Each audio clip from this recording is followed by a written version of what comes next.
हमने ये टाटा टियागो 2022 में ली थी और फिलहाल ये गाड़ी 48,000 किलोमीटर चल चुकी है और सीरियसली जो कि अर्थ के सरकमफ्रेंस से भी ज्यादा है। और इस गाड़ी के साथ लगभग 4 साल का मेरा एक्सपीरियंस हो चुका है। इन 4 साल में गाड़ी पर कितना पैसा खर्च हो चुका है अभी तक, चाहे वो इंश्योरेंस हो, चाहे वो सर्विस हो और चाहे भाई पेट्रोल हो। ये गाड़ी का कोई 1 या 2 दिन का रिव्यू तो है नहीं, ये गाड़ी का लगभग 4 साल का रिव्यू है। आज के दिन गाड़ी में से न्यू कार वाली स्मेल भी जा चुकी है। और क्या रियलिटी है इस टाटा की गाड़ी को ओन करने पर। और एक और सवाल, अगर मैं 2022 में वापस चले जाऊं तो क्या ये गाड़ी फिर से लूंगा? उसका आंसर शायद डिपेंड करता है उस रिग्रेट पर जो कि मुझे गाड़ी खरीदने के 3 महीने बाद हुआ।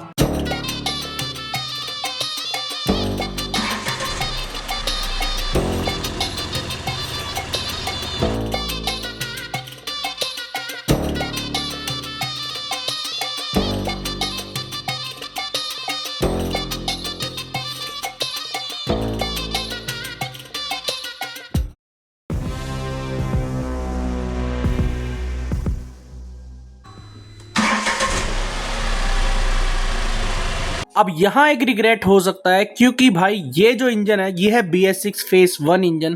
थोड़े समय बाद ही BS6 फेस 2 कंपनी ने निकाल दिया था और इंजन इससे काफी ज्यादा रिफाइंड कर दिया था।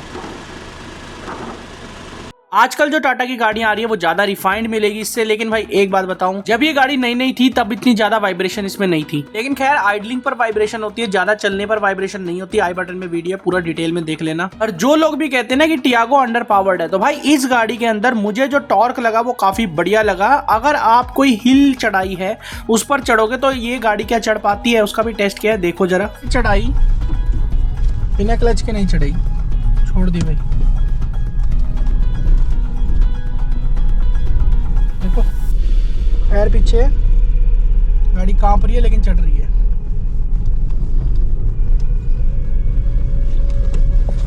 तो इस गाड़ी के अंदर जो टॉर्क है वो 115 Nm का है, जो कि आपको भाई अर्ली मिल जाता है। ज्यादा रेव करने की जरूरत नहीं है। आप देख सकते हो कि खड़ी चढ़ाई थी, ठीक ठाक सी चढ़ाई। इसकी इंक्लिनेशन कम से कम 35 से 40 डिग्री होगी और बिना पंजा दबाए गाड़ी अपने आप चढ़ जाती है, कोई रुकती नहीं बीच में। लो RPM पे अच्छा खासा टॉर्क मिल जाता है गाड़ी में। अगर डीजल से कंपेयर करोगे उतना तो नहीं है, लेकिन भाई इस छोटी गाड़ी के हिसाब से बढ़िया है। और अगर आप हिल्स की बात करते हो तो हिल्स पर भी आप गाड़ी को चढ़ा सकते हो। और सिंपल सी बात है, अगर फर्स्ट गियर पर आपने गाड़ी को रखा है ना तो गाड़ी कहीं भी चढ़ जाती है, कोई भी दिक्कत नहीं आती। और पावर वाइज मुझे कोई कमी इस गाड़ी में बिल्कुल भी लगी नहीं है। पंजा दबा दो तो रॉकेट भी बन जाती है, लेकिन हाँ GT वगैरह के हिसाब से तो नहीं है। थोड़ा सा लैग लगता है जब आप पंजा दबाओगे, लेकिन भाई जब आ जाती है रेंज में तो बढ़िया चलती है। इंजन में भी कोई आज तक काम गाड़ी ने मांगा नहीं है, सिर्फ एक वाइब्रेशन डैम्पर खराब हो गया था जिसका खर्चा 4 से 5 हजार रुपए था, फ्री ऑफ कॉस्ट हो गया मेरा, क्योंकि मैंने गाड़ी के साथ एक्सटेंडेड वारंटी ले रखी है भाई। और आज तक कभी ऐसा नहीं हुआ कि गाड़ी ने मुझे रास्ते में खड़ा दिया हो।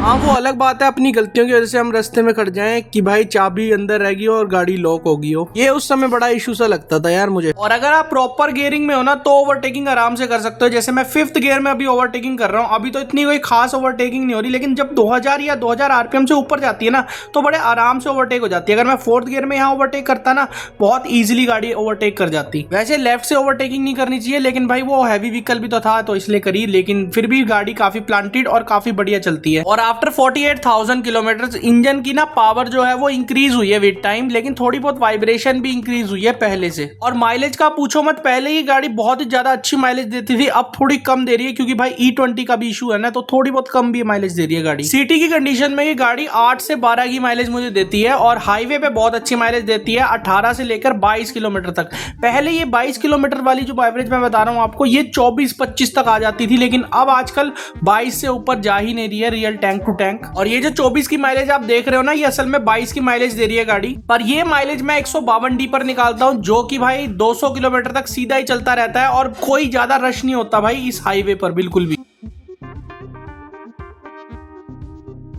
रैटलिंग नॉइस चेक गंदी रोड पर देखो।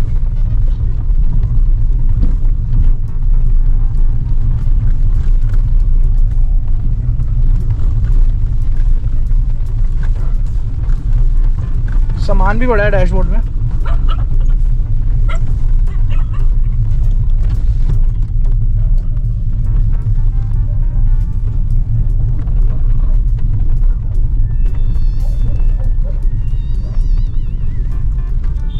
और ये रैटलिंग की साउंड अच्छी रोड्स पर नहीं आती, गंदी रोड पर ही आती है। आप देख सकते हो इतनी रैटलिंग है 50,000 किलोमीटर लगभग चलने के बाद। और आजकल तो वैसी कंस्ट्रक्शन चल रही है भाई पिछले 6 महीने से, और भाई गंदे रोड पर गाड़ी काफी चल रही है। मैं 20-30 की स्पीड पे 13 की स्पीड पर चलाता हूँ, तो इस हिसाब से रैटलिंग है। आप खुद देख लो कि कितनी रैटलिंग है गाड़ी में।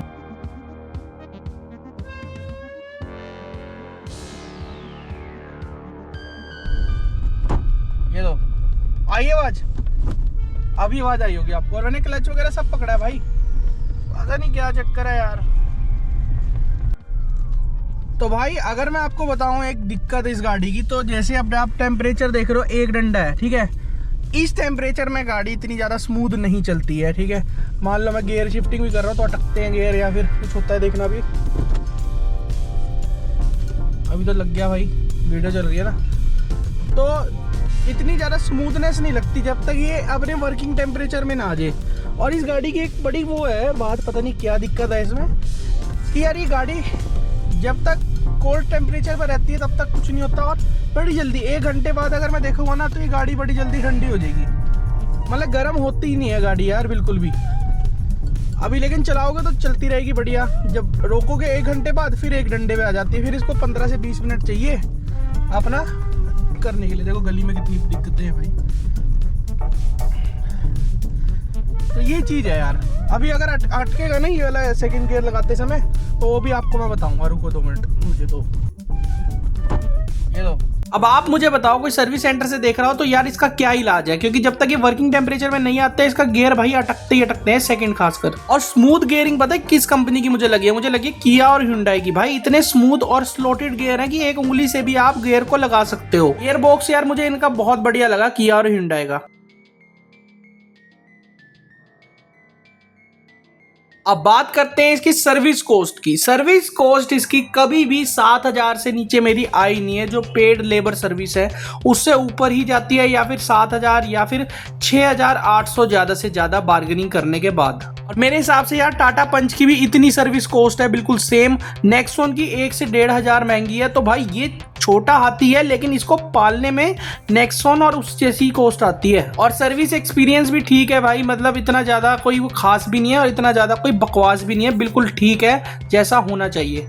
जितने भी इश्यूज आए हैं वो सॉल्व हो गए। हालांकि मेरा जो एसी का इशू आया था ना गाड़ी में, कूलिंग कॉइल जो लीक करी थी, वो रिप्लेसमेंट में काफी टाइम लगा दिया था, 1 हफ्ता लगा दिया था, क्योंकि पार्ट नहीं थे इनके पास और बहुत ही ज्यादा गाड़ियां आ रही थी। तो इस हिसाब से भी देख लो भाई। बाकी गाड़ी में वैसे कोई कमी नहीं है, गाड़ी बिल्कुल ठीक है, ओके है। मैंने एक्सटेंडेड वारंटी ले रखी थी, इसलिए मुझे कोई खास ज्यादा खर्चा करना नहीं पड़ा गाड़ी के स्पेयर पार्ट्स पर, तो ये काफी अच्छा रहा।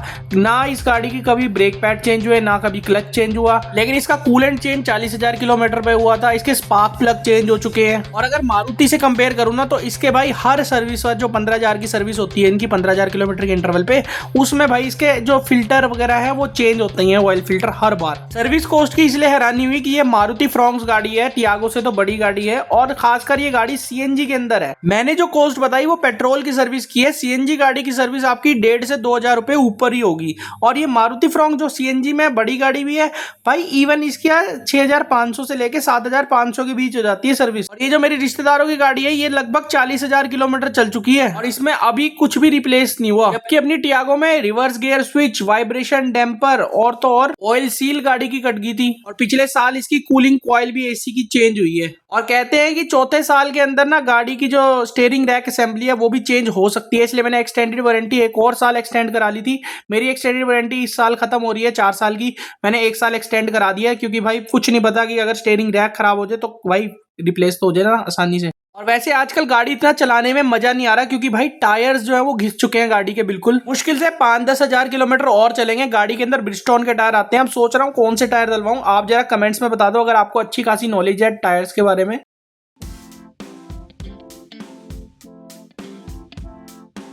अब बात करते हैं कि गाड़ी पर कितना पैसा खर्च हो चुका है। ये गाड़ी ना लगभग 7,32,000 रुपए की आई थी ऑन रोड, और गाड़ी को 48,000 किलोमीटर चलाने के लिए लगभग 3.5 से 4 लाख रुपए का तो पेट्रोल लग चुका है। जब तक थर्ड पार्टी था तब तक फर्स्ट पार्टी रिन्यू कराने के लिए 8,500 रुपए का इंश्योरेंस होता था गाड़ी का। थर्ड पार्टी के साथ लगभग 12 से 12,500 रुपए तक का इंश्योरेंस लग रहा है भाई साल का। अगर साल का खर्चा बताऊं तो 12,000 इंश्योरेंस पर, 8 से 9,000 रुपए सर्विस पर, और बाकी जितना आप गाड़ी चलाते हो पेट्रोल पेट्रोल उस हिसाब से 6 से 7 रुपए पर किलोमीटर पड़ेगा अगर प्यार से गाड़ी को चलाते हो। इंश्योरेंस और सर्विस को मिलाकर लगभग 21 से 22 हजार रुपए आपके लगते हैं साल के, जो कि भाई बिल्कुल ठीक है, बहुत ही ज्यादा सस्ते हैं, इतने कोई महंगे नहीं है। बस महीने में से 2000 की सैलरी निकाल देगा हो जाएगा काम। और मैक्सिमम कॉस्ट तो पेट्रोल की रहती है। आप सीएनजी ले सकते हो अगर आपकी रनिंग बहुत ज्यादा है, ठीक है।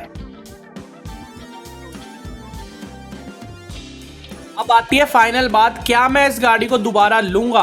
तो भाई दोबारा तो मैं तब लूंगा जब मेरा बजट कम हो, 6 लाख रुपए 6.5 लाख रुपए। आजकल जो बलेनो गाड़ी है ना मारुति की, वो भी बढ़िया आ रही है।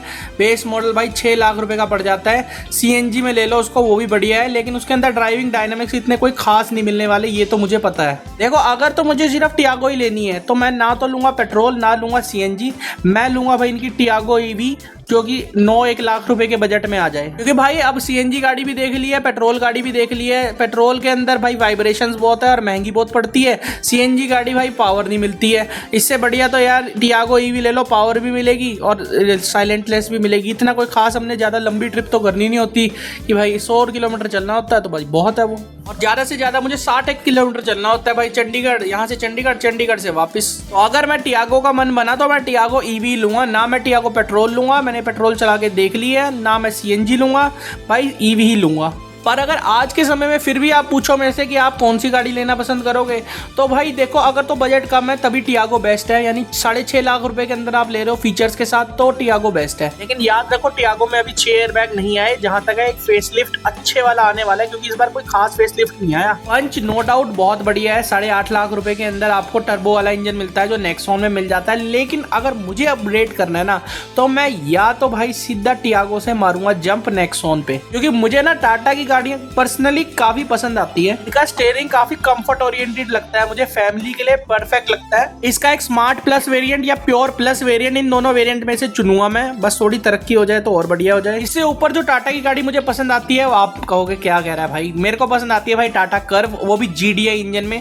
इसके जो कूपे लुक्स हैं वो मुझे पसंद आते हैं। सियारा ठीक है बढ़िया है, लेकिन यार मुझे इसके लुक्स पता नहीं क्यों ज्यादा पसंद आते हैं टाटा कर्व के। कुछ अपने को आदत हो गई है भाई 3 सिलेंडर इंजन चलाने की, अपने को 4 सिलेंडर पसंद ही नहीं आता बिल्कुल भी। और उसका रीजन है कि यार ये 4 सिलेंडर इंजन को गाड़ी को चलाओ तो सही, लेकिन यार ये ना बंद हो जाते हैं बड़ी जल्दी, पता ही नहीं चलता बिल्कुल भी। पंजा दबा के देखना पड़ता है कि रीस आ भी रही है या नहीं, क्योंकि भाई ये बहुत ही ज्यादा साइलेंट है। इनका ये नहीं पता चलता कि ये स्ट्रगल कब कर रहे हैं। जबकि 3 सिलेंडर इंजन उन बच्चों में से है जो शोर करता रहता है। ये जैसे शोर करता है ना, गड़गड़ करता है, मुझे पता चल जाता है कि भाई इस गियर में नहीं चलेगी गाड़ी, नीचे डाउन कर दूं। लेकिन वो ना स्ट्रगल करता ना कुछ, वो सीधा बंद हो जाता है। जबकि ये स्ट्रगल करता है, गड़गड़ की वाइब्रेशन आती है कि बता देता है कि भाई मैं बंद होने वाला हूं, तू या तो गियर डाउन कर ले या फिर भाई साहब ठीक ढंग से चला ले गाड़ी को। फिलहाल तो अभी गाड़ी लेने का कोई खास प्लान नहीं है, लेकिन मैं अगर टाटा की गाड़ी के बाद टाटा की गाड़ी ही लूंगा, क्योंकि इनकी गाड़ियां काफी सॉलिड होती है, रफ एंड टफ होती है भाई। और आपको सर्विस लेनी आनी चाहिए सर्विस सेंटरों से, आप एक्सटेंडेड वारंटी लो और भाई सर्विस लो पूरी की पूरी। मेरे यहाँ तो टाटा का सर्विस सेंटर बढ़िया है, काम कर देता है, कोई नानुकुर नहीं करता, तो यहाँ पर बढ़िया है। लेकिन जिन लोगों के लिए भाई सर्विस सेंटर बकवास है जिनके वहां तुम थोड़ा बहुत देख लेना कि तुम ले सकते हो या नहीं। अब मेरा क्या है, मैंने गाड़ी पूरी की पूरी इस पर सीखी है, मैं कोई और गाड़ी चलाता हूँ मुझे कोई खास मजा नहीं आता। अब जिसकी जो शुरुआत से आदत लग जाती है ना भाई, वो उसी गाड़ी को पसंद करता है। मैंने टाटा की गाड़ी चलाई, बिल्कुल उस पर सीखा पूरा का पूरा, तो मुझे टाटा की गाड़ी पसंद आती है। मेरा एक दोस्त है, उसको मारुति की गाड़ी चला रखी है, उसे मारुति की गाड़ी में पसंद आता है। लेकिन हाँ, अगर टाटा की गाड़ी के अलावा कोई गाड़ी देखनी हो तो एक महिंद्रा भी ब्रांड बचता है। लेकिन महिंद्रा की गाड़ी यार 10 लाख से नीचे एक 3XO आती है, जो कि पर्सनली मुझे ठीक ठाक ही लगती है। महिंद्रा की ऊपर की गाड़ियां बहुत बढ़िया है, 10 लाख के नीचे के बजट में यार इतनी बढ़िया गाड़ियां नहीं है महिंद्रा के पास। लेकिन 11-12 लाख का बजट जब देखोगे, उससे ऊपर देखोगे, तो गाड़ियां ही गाड़ियां भर रखी है यार, इतनी बढ़िया बढ़िया। लेकिन वो डीजल वालों के लिए ज्यादा बेस्ट है, क्योंकि यार पेट्रोल गाड़ी जिसने लेनी है उसके लिए तो नहीं है। माइलेज के इशू लगते ही है पेट्रोल गाड़ी में, जितना मर्जी कह लो आप। और अगर टाटा से हटकर कोई और ब्रांड की गाड़ी मुझे भा रही हो तो कुछ गाड़ियां हैं उस लिस्ट में। जैसे Hyundai में मुझे नई वाली वेन्यू बढ़िया लगी है, लेकिन यार उसके इंजन ऑप्शन मुझे घटिया लगते हैं। जिमनी में मुझे बढ़िया लगता है 4x4 और छोटी सी गाड़ियां कहीं से भी निकाल लो, गली कुच्चों में से हमारे घर में भी पार्क हो जाएगी। लेकिन यार जिमनी के ना थोड़ी रोड प्रेजेंस इतनी अच्छी नहीं है। और अगर स्पेस में कोई गाड़ी मुझे पसंद आती है ना, तो एक साइरोस गाड़ी है जो कि इतनी ज्यादा चली नहीं है किया की, लेकिन भाई उसमें स्पेस बहुत था। बाकी ये कुछ गाड़ियां जो ठीक ठाक लगती है मुझे। लेकिन मेन सवाल यहाँ आता है कि क्या 2022 में अगर मैं वापस जाता तो क्या मैं टियागो ही लेता। तो उस समय के हिसाब से भाई ये गाड़ी बेस्ट थी, कोई और गाड़ी इसकी होल्ड कर ही नहीं सकता था। उस समय इतने कोई फीचर नहीं आते थे गाड़ियों में, 7.5 लाख रुपए से नीचे ये गाड़ी मुझे पड़ गई थी और उस हिसाब से ये गाड़ी बेस्ट है। हालांकि जब मैं फर्स्ट टाइम इस गाड़ी में बैठा था ना, देखा थी मैंने इस गाड़ी को, तो मैंने कहा था कि नहीं लेनी गाड़ी, छोड़ो पड़े, लेकिन आज फिर भी यही गाड़ी चला रहा हूँ। उसका रीजन तो आपको भाई मेंबर्स ओनली वीडियोस में मिलेगा। जल्द वहां पर एक वीडियो कवर करूंगा कि मैं जब गाड़ी देख रहा था तो मैंने ये टियागो ही क्यों ली थी, क्योंकि भाई वो काफी पर्सनल बात है और काफी ज्यादा लंबी बात है। लेकिन अगर आजकल के बजट में देख रहे हो तो टियागो ही लेनी है ना, तो 6 से 6.5 लाख रुपए तक का बजट रखो, उसमें लो टियागो। अगर आप बाहर से काम नहीं करा सकते, सब कंपनी फिटेड चाहिए, क्योंकि भाई पंच भी अब इन्होंने सही निकाल दिया। पंच का 1.2 टियागो वाला सेम इंजन तो मत लो, सीधा लो उसका जो टर्बो इंजन आता है 6 गियर वाला, क्योंकि उस प्राइस में ना नेक्सॉन का 5 गियर वाला मिलता है। उस हिसाब से आप पंच में पंच भी मिल चुका है काफी ज्यादा भाई, 170 Nm का टॉर्क कम नहीं होता। और अगर मुझे आज के समय में टियागो लेनी होती ना, तो मैं टियागो ईवी लेता, क्योंकि उसमें ना तो माइलेज का इशू, ना E20 का इशू, ना भाई वाइब्रेशन का इशू, कुछ भी इशू नहीं है। और लोकल जाने के लिए भाई सबसे बेस्ट है, ज्यादातर तो लोकल ही चलना होता है हमने। और फिलहाल मेरा तो कोई प्लान नहीं है गाड़ी लेने का, टियागो चलना है, जैसी चल रही है बढ़िया है भाई। और गाड़ी खरीदने से पहले मैंने अपनी रिक्वायरमेंट्स को देखा था और रिक्वायरमेंट के हिसाब से हमने गाड़ी ली थी, तो बढ़िया रही है ये गाड़ी। अदरवाइज भाई गाड़ी आपको परेशान भी कर सकती है अगर आप अपनी गाड़ी रिक्वायरमेंट के हिसाब से नहीं लेते। तो गाड़ी अपनी रिक्वायरमेंट के हिसाब से लो और PDI करके लो, तो गाड़ी फल फूलती है पूरी। साथ साथ आपकी फैमिली को भी पसंद आए गाड़ी, तभी फायदा रहता है बिल्कुल। बाकी वीडियो को यही एंड करते हैं, लाइक शेयर सब्सक्राइब जरूर कर देना। मिलते हैं आपको अगली वीडियो के अंदर। बाकी तरक्की कराओ यार, सब्सक्राइब कराओ, 1 लाख सब्सक्राइबर जल्दी जल्दी पूरी करते हैं।